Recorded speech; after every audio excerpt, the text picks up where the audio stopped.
and we'll go on. Right? Good evening, everyone. Likutey Moharan, the first one, Chodesh Kashvan. We hold by Sivav. Sivav is actually like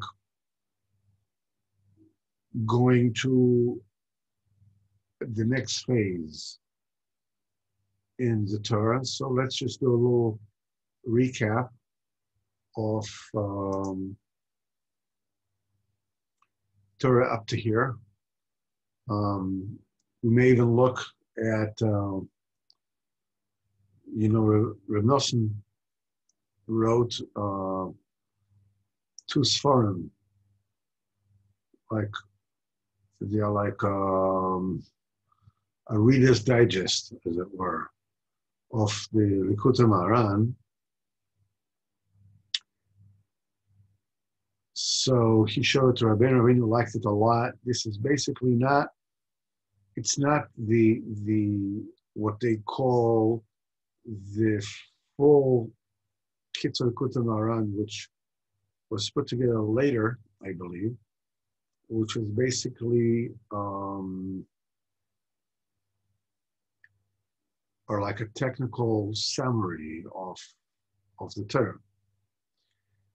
So you understand what connects to what. But in the Rav Nosson's Kitzur Likutey Moharan, he took out from the Torah the Lemaisadik aspects of the Torah. In other words, what you can take with you and how you can serve Hakadosh Baruch Hu with it. And he made two Sfarim out of it. One of them is Kitzur Likutey Moharan. The second one is Likutey Eitzos, which is basically the same content, except it is indexed according to the Aleph base and according to subjects. In other words, like Achila, like Tzaddik, like Tefillah, and so forth and so on.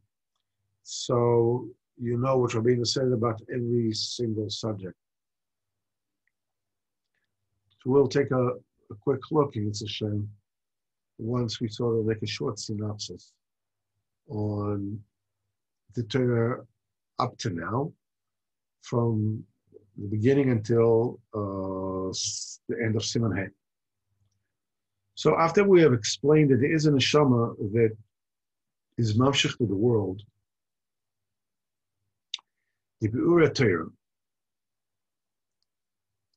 and after there is a neshama, this is the role of this neshama, is to be like the portal that makes it possible for the explanation, the illumination, the clarification, and the enlightening of the meaning of the Torah that we learn.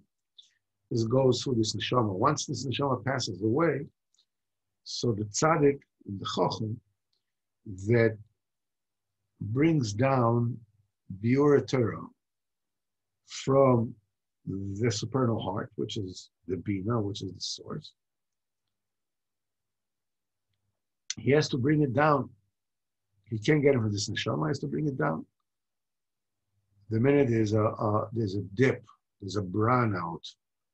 When this neshama passes away, immediately the people get up and they start rebelling against the tzaddikim, because though they don't know what it is that bothers them, the fact that they're not getting fed, they're not getting the proper chayas, which is the Torah, from the tzaddikim, because the neshama has passed away. So the chacham now has to bring down these diborim, and this is done by the fact that the chacham is mispalo, that he davens, that he asks HaKadosh Baruch Hu b'racham v'tachanunim, and until HaKadosh Baruch Hu Hakadosh Baruch Hu's heart, the Sleva Elyon, is filled with Rachamim, and Hakadosh Baruch Hu gives him the Diburim to say, to say the Torah, to explain the Torah, to mechadish in the Torah. And this is brought down from Sleva Elyon. These are Diburim that are hot, are like as cold. And these hot Diburim, they bring out the Bi'ur Torah from the same place, from the same heart. In other words, there are two things that have to be brought down from the heart. The first is the words which are hot as burning coal, and these words, these fire hot words, are the pail with which you draw the water of Bi'ur Torah. And also, when the Chacham is darshan, the Bi'ur Torah, Barabim, he also has to subdue and defeat the wickedness which is present by the people who are there. And this he does through the force of his good deeds. What he needs to do then is he needs to connect himself to the neshama of all the people that are there. And pour his heart out to HaKadosh Baruch Hu. And ask the HaKadosh Baruch Hu to give him, Diburim Chalim and Bi'ur Torah. And the way it needs to be done is B'racha v'tachanun, just beg HaKadosh Baruch Hu. Not take it by force, not push, but ask for it. And that was a mistake of Moshe Rabbeinu, that he used the force of his good deeds when he prayed. And he didn't ask B'racha v'tachanun. Instead of using the koyach of his good deeds to defeat the bad in the Edo, he did not connect himself to the neshamas. So the next phase that we're going to go to is, the Rabbeinu says that it is through the Torah of the Chacham brings down that we are zeichet to Eretz Yisroel. And we are zeichet to subdue the Rishonim that prevent us from coming to Eretz Yisroel. So before we get there, let's just go over the Kitzur Likutey Moharan and take a quick look as to what is going on here. Hold on just 1 second. Let me just make the type bigger so you can see it more. Hold on just a second. All right, let me just make it. All right. This can be seen really clear. Torah Chaf Tisha Tikunin Ois Aleph, it says that all the Mefasher Torah, all the commentators of the Torah, they receive from the neshama that all its words are like burning embers, burning coals.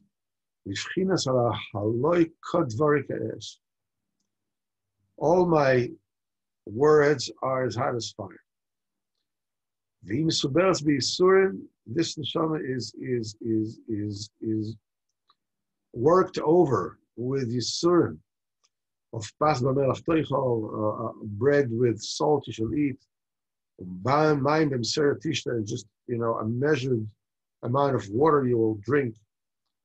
That's the derech of Torah.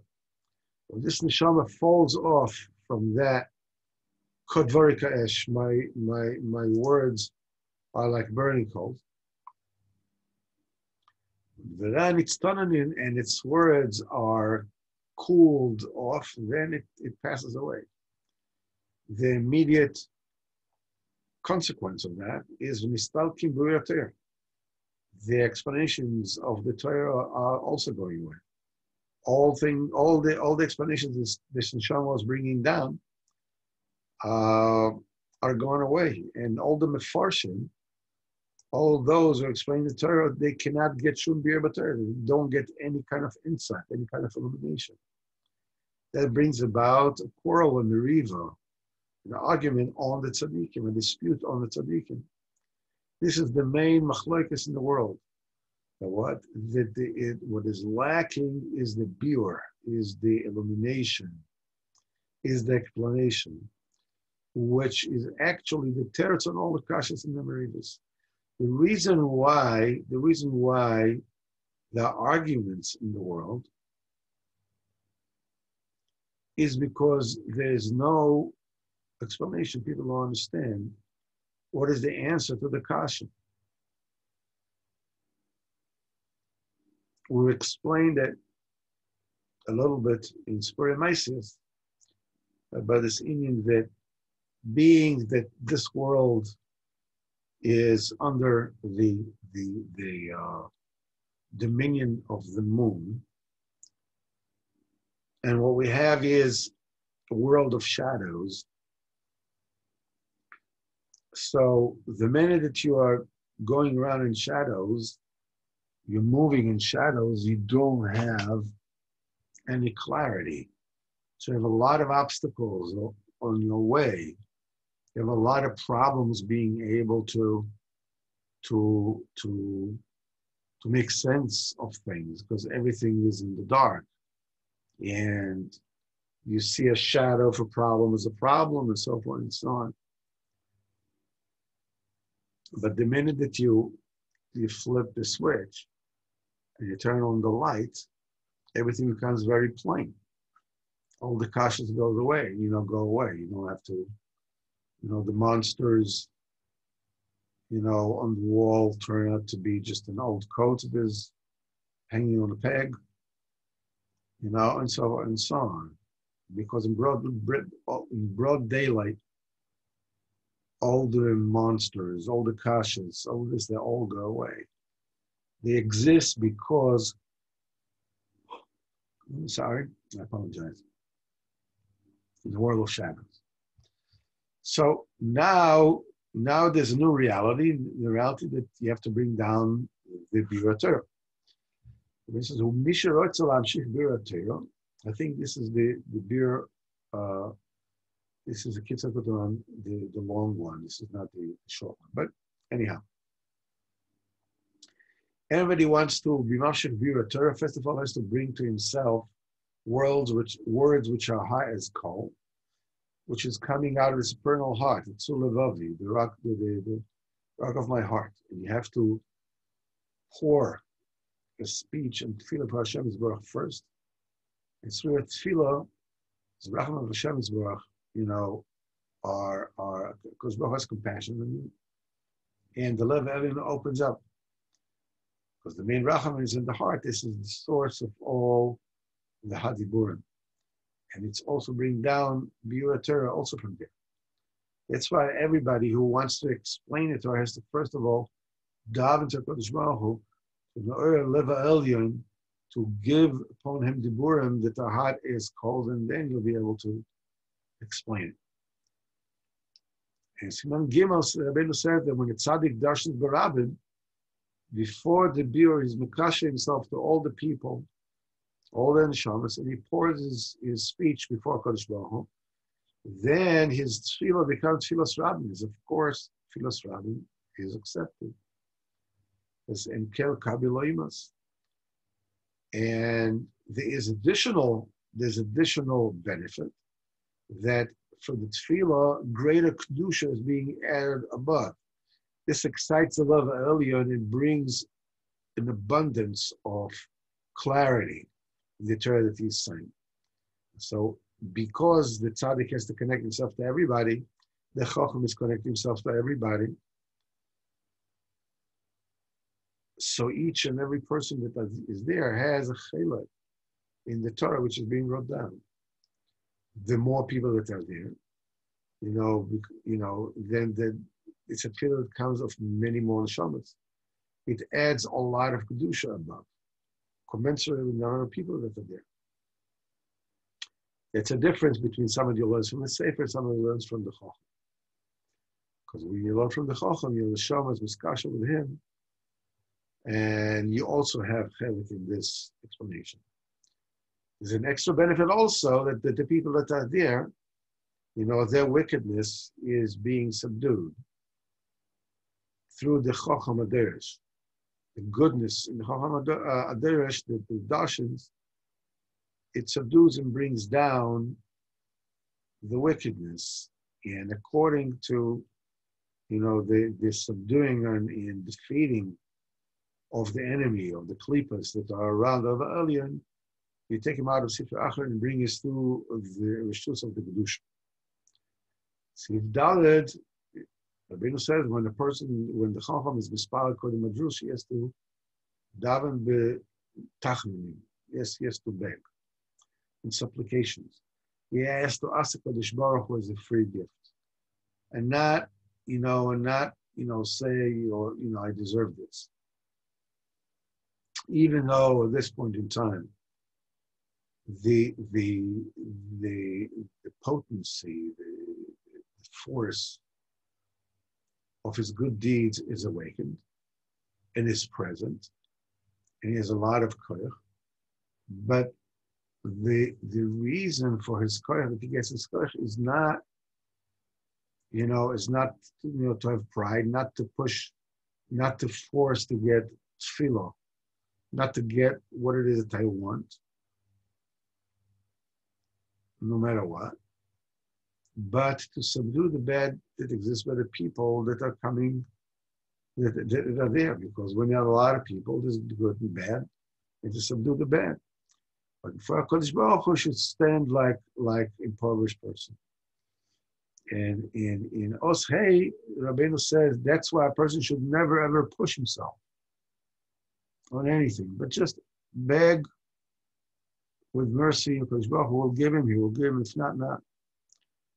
And it shouldn't be actions that the HaKadosh Baruch Hu Dafka will do what he wants. This in itself is a very important schooling.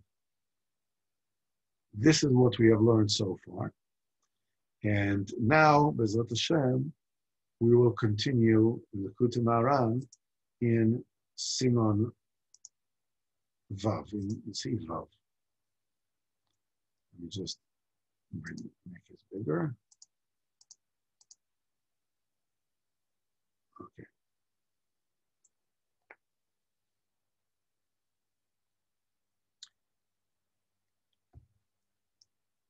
So the tzaddik was there, connected himself to everybody, asked, daven before HaKadosh Baruch Hu, daven before the Lev Elyon, HaKadosh Baruch Hu, the compassion of HaKadosh Baruch Hu had been awakened. It pours down the Torah. The Chacham is saying the Torah. The wickedness that were by the people of the Chacham was subdued, and the Chacham is saying the Torah. So the next phase is Ubischus HaTorah Shemimshichem, and the merit of the Torah that the Chacham brings down. Zochel le'Eretz Yisroel. A person is zochel to an inyan of Eretz Yisroel. Moshe Kosev Vayiten Lahem Artzos Goyim. The inyan of Eretz Yisroel is the ultimate tangible emunah. There's no other existence in the world in which emunah is more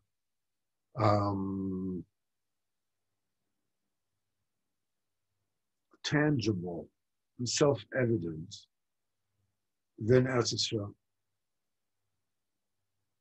All the major religions of the world hold of Eretz Yisroel. They realize Eretz Yisroel represents Emunah. Each one, of course, claims it for their own. But nevertheless, everybody recognizes that Eretz Yisroel represents Emunah. And the Emunah getting through this Eretz Yisroel, the Eretz Yisroel has a midah that is called Eretz Yisroel. It's a land that consumes its inhabitants. Rabbeinu explains that Eretz Yisroel means that Eretz Yisroel is the epitome of Emunah. It looks just like any other country in the world. But the essence of Eretz Yisroel is Kula Kurdish, is Kula Emunah, Shchon Eretz Emunah. It's a land that represents the Hashgacha of Kodesh Baruch Hu, to the point that when a person lives in Eretz Yisroel physically, the Hashgacha of Kodesh Baruch Hu is on him.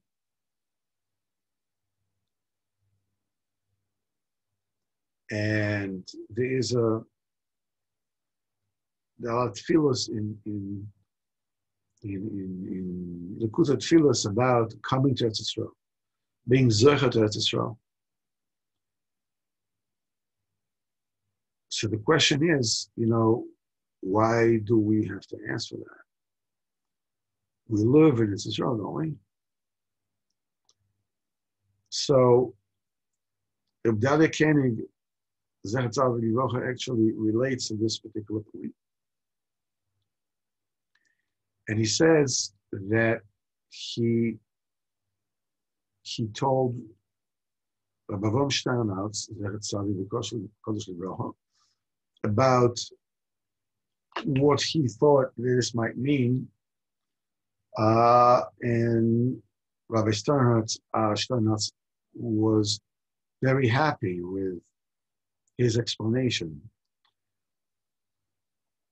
In Sipurei Meiser, there's the Meiser of Mechiger, Meiser from the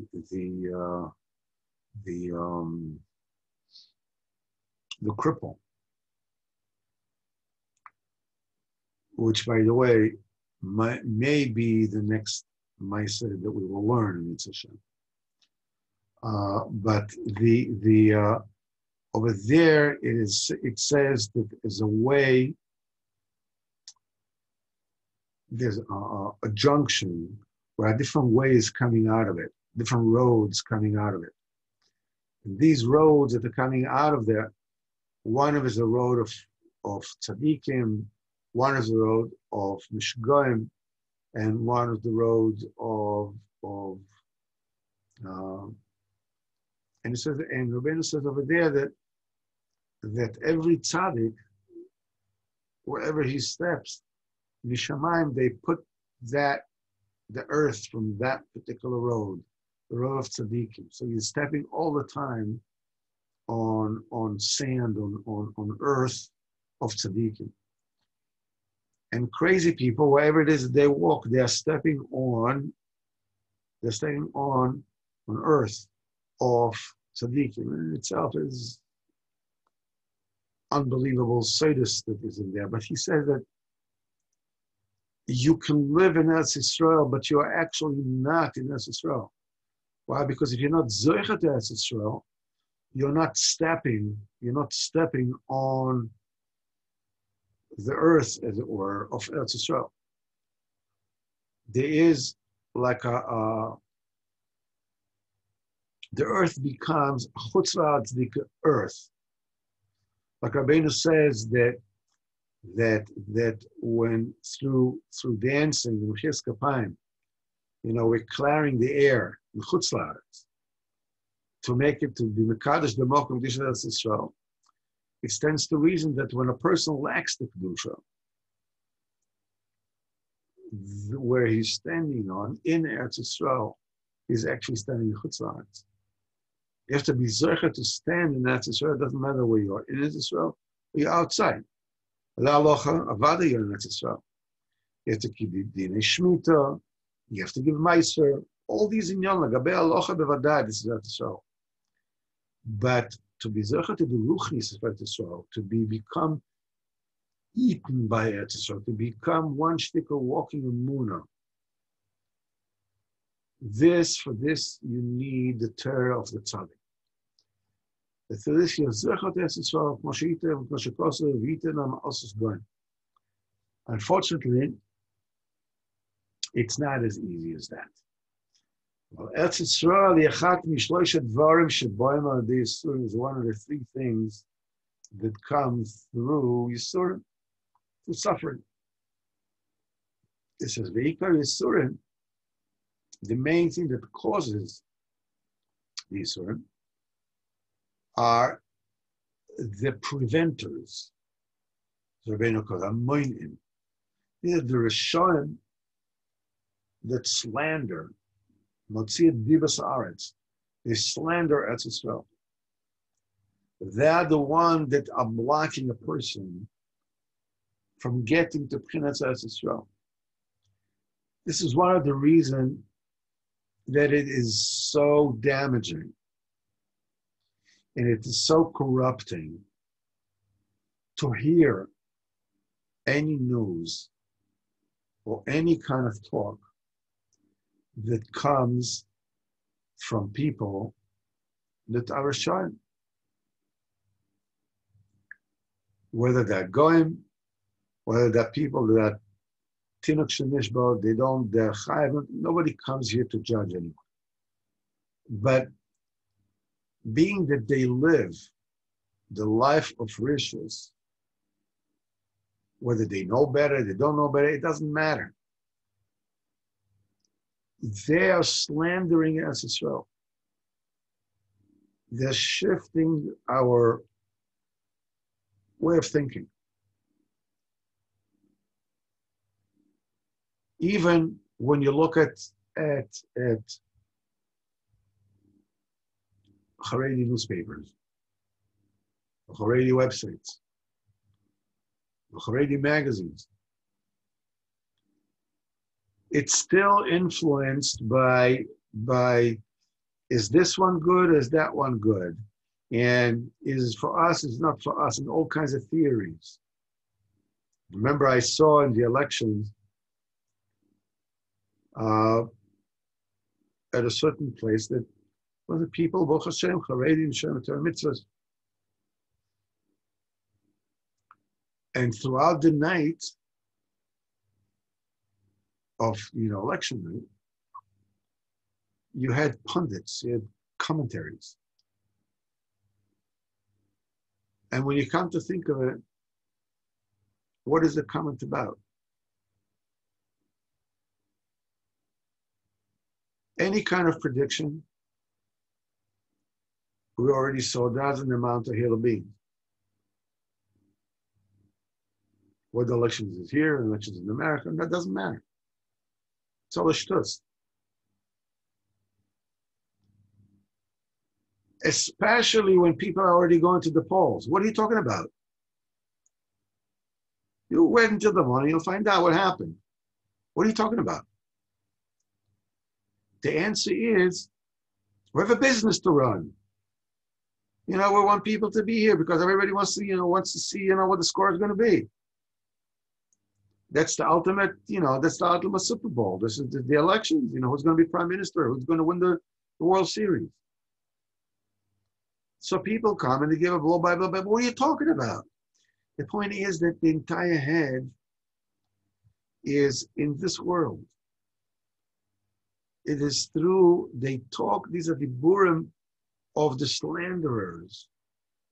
And this prevents a person to come to the true Eretz Yisrael, to come to true Emunah, to live a life, as we learned in Sipurei Maisis.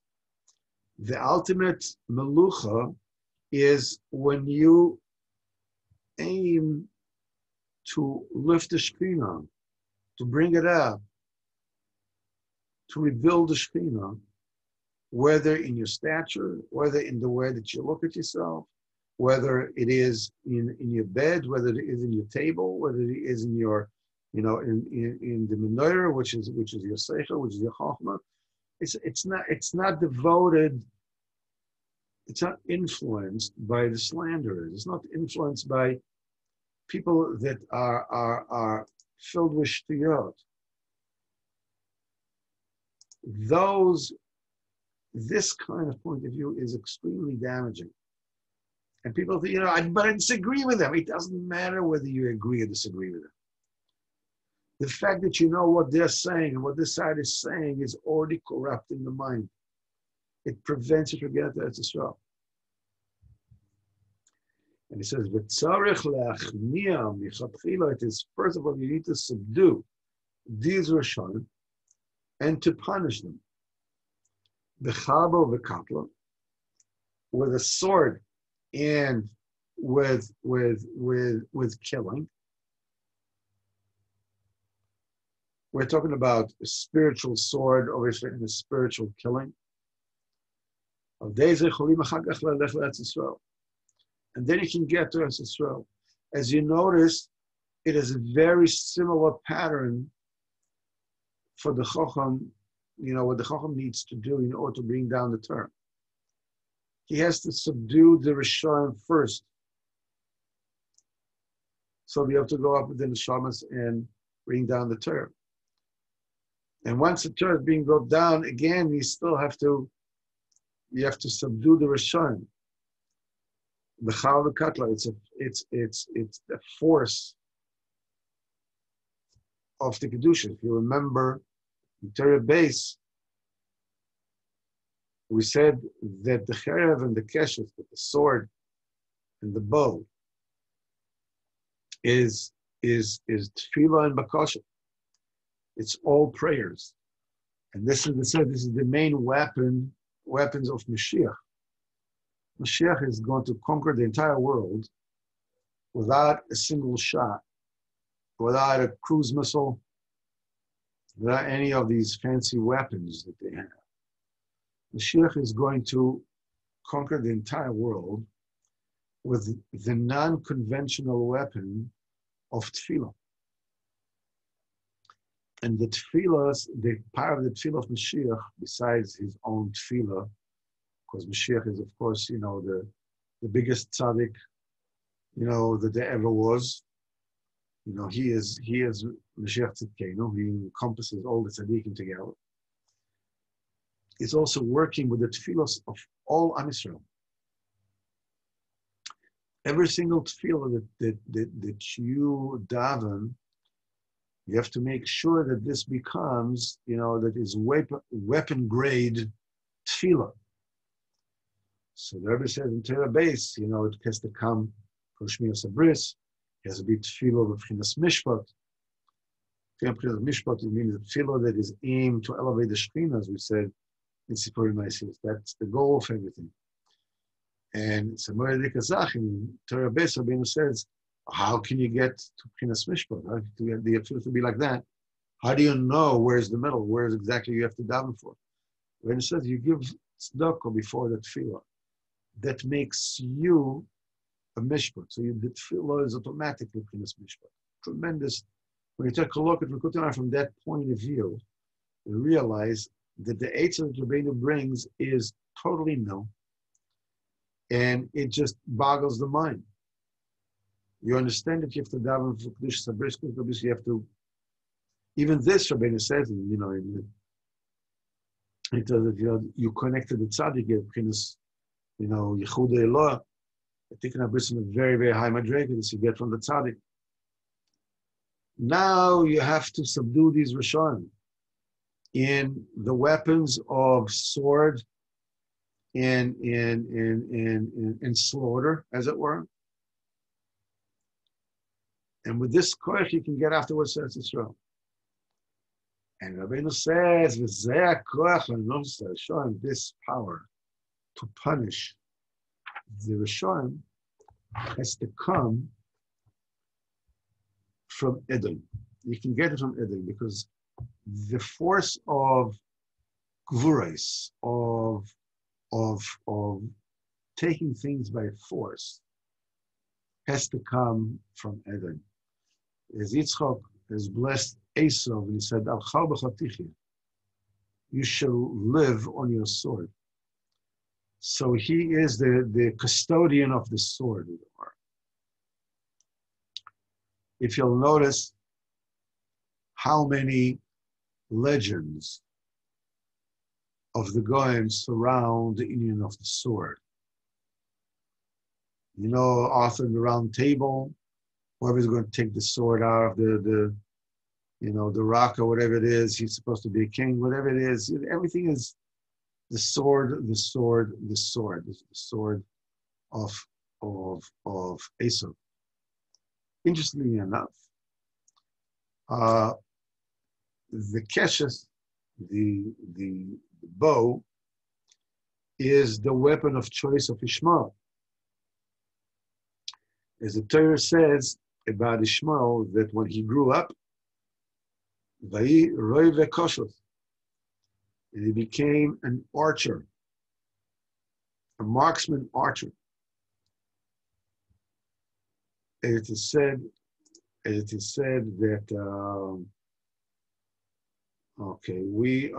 this is Siman 6, yeah.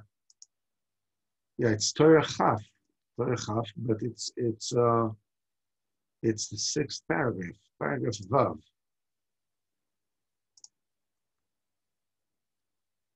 So we said that the union of Ishmael, the union of Keshes, the union of Esau is Chayret.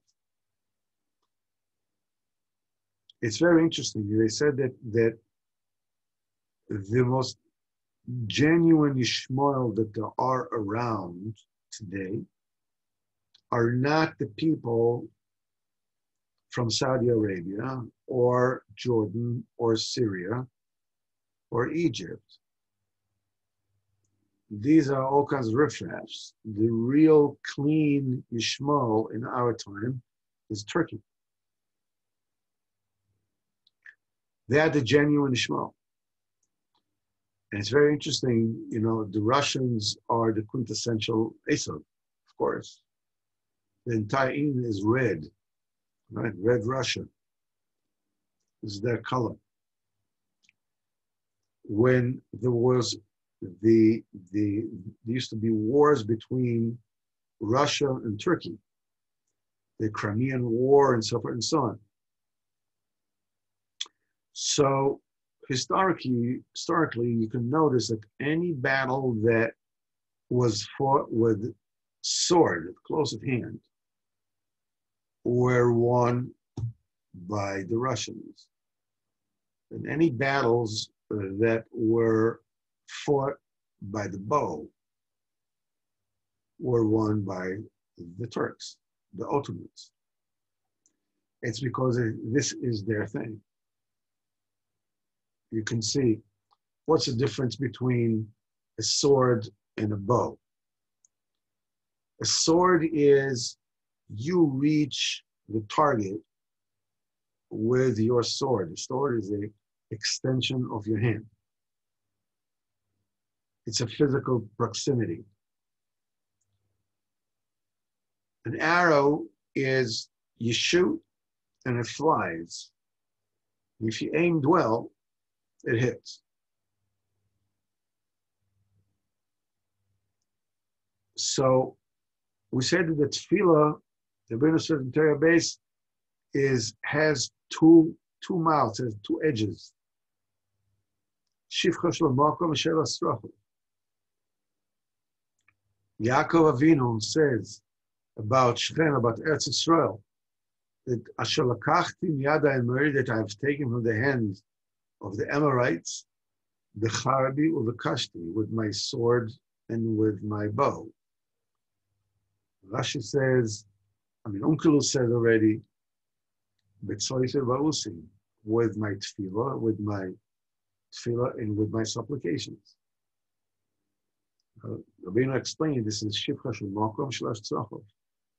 So Shivcha shel makom, the praise of HaKadosh Baruch Hu, which is the praise of Eretz Yisroel, is in of a sword. It's tangible like a sword. Shelas Tzrachav, when you're asking for Kadosh Baruch Hu for whatever it is that you need, this is akin to shooting an arrow with a bow. You're sending your tefillah and you're waiting for the result. You don't know what's going to be. Did you aim it right? Didn't you aim it right? Very interesting. So it says, in order to punish the Rishayim, to get to Eretz Yisroel, you have to use the charba b'bekata, you have to use a sword. And the only way that you can get the sword, you can get it from Edom. And it's very interesting that as we noticed, when Am Yisrael wanted to get to Eretz Yisroel, want to go through Edom first. Edom would let them, as Rabbeinu speaks about it. In the Sefer of Ibei Anachal, he wrote as follows: if the entire Am Yisrael were worthy, they wouldn't need the sword at all. They wouldn't need to get the koyach from Edom altogether, because all the nations would simply surrender and being this battle before them. If you had the kedusha of Am Yisrael by themselves, they wouldn't have to fight them at all.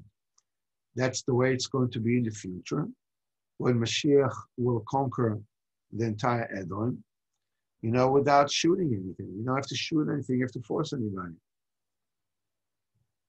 It says, so from who are they going to get the koyach of the sword, since they're going to conquer Edom itself? Who has the sword in his hand? And the sword's in his hand. He is the master of the sword, the custodian of the sword. The answer is, they won't need a sword at all at that point in time. Only through the tefillah, they'll be able to conquer the entire world, the way Rabbeinu explains in Torah base. But the main weapon of Mashiach is the tefillah. But once Am Yisrael have already, were pagan, quite a few Averis, the Meraglim and so forth and so on, which is the slanderers that slandered Eretz Yisroel, not only they couldn't conquer Edom, they had to get the koyach from him. As Chazal says, Kol Yaakov and so forth and so on. So we said the only way that you can do it is Ikim Shemakalim Tekoyachas in the Edom Kekach Shelo B'Fkinas Alcha B'Chatichya Hu Yoinek V'Mazal Madim. Every single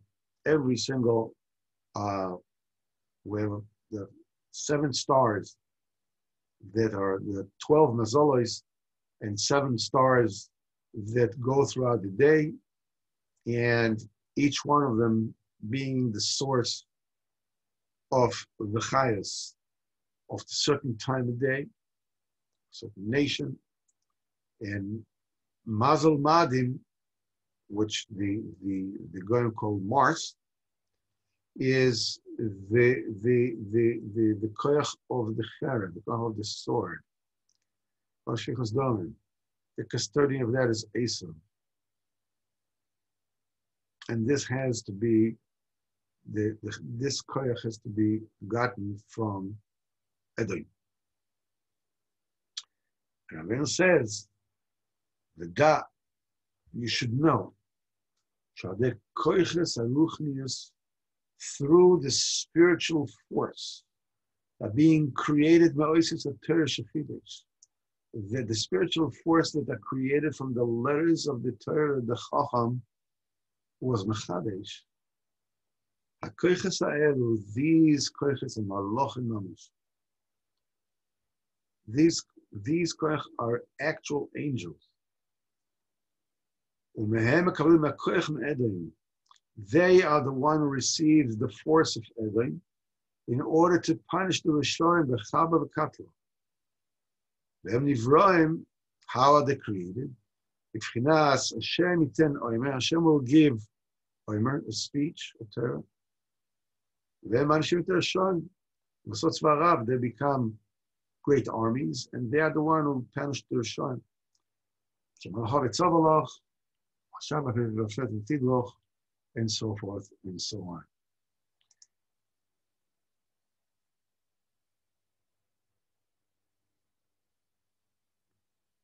person needs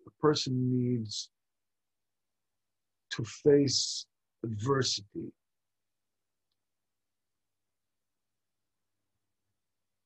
When he's coming to the Mechuvan, when he's coming to that which he's supposed to come to, the B'chinas Eretz Yisroel. As we were learning with Hashem in Torah Chafei, there's always a higher B'china for Eretz Yisroel to get to. And whenever it is that you leave one B'china for Eretz Yisrael, you're about to get into the next one. You have the manias. You have the boundaries. You have the enemy. You have the kalipot.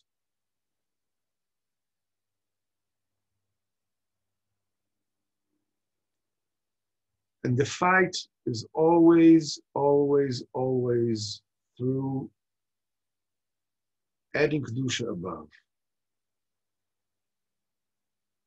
connecting with people, learning with people, asking Kadosh Baruch Hu, and going through.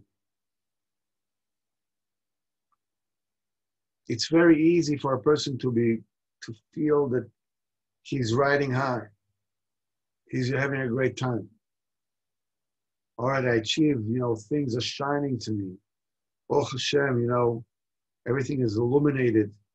I see my way. Yeah, for now. As we said, the screens, like Havdil in the video game, the screen get changed all the time. After you finished stage 1, and you slaughtered all the monsters in stage 1, and you gobbled up magical cherries, they gave you magical powers and more lives or whatever it is in this game. When you finish the screen, you have achieved, but then you're going to a higher screen with bigger monsters. Yeah, you have koiches from the magical cherries that you ate before. These are the mitzvahs, that's the Torah, that's the kedusha that you already got. But the fight is getting harder and harder. The one thing that we need to keep in mind as we're fighting our fight is the last scene from the exchanged children. It was divided into Claudius and Proteus. That kingdom that the silly kingdom with the smart malchus, that the name was changed and so forth and so on, is divided into a general situation, and then the reality that is taking place in your own mind. The general situation is that you're going through this world with these metals going in there, being chased around, being freaked out, being influenced by all kinds of slanderers and whatever it is. And the only way to go through this world, and survive it forever, is by sticking with the tzaddik. It's the man that is standing. You only see it just the name of a tzaddik, just a shape. It's called Rabbeinu HaKadosh, Rabbi Nachman. He's standing outside the garden. You have to, outside of the garden, is when they start chasing, you don't have to run anywhere. Just stand next to Rabbeinu. The battle to Emunah in the koyach of the tzaddikim b'chalal, and the great tzaddikim b'frat, and Rabbeinu HaKadosh b'frat, sheb'frat, is the battle for survival. Because when you take Rabbeinu HaKadosh and you put it in the middle of your garden, then not only that you can come in and go freely, but everybody in your family, everybody in your life can come and go freely. But that's in general. Once you have Rabbeinu's koyach with you, You can go into the inner avodah of the kisa, of the throne, of the bed, of the table, of the lamp. As we said, that the table represents, the throne, the chair represents your stature, how much money you have, your self-image, how people see you, how you see yourself, who you are, the way you look at yourself.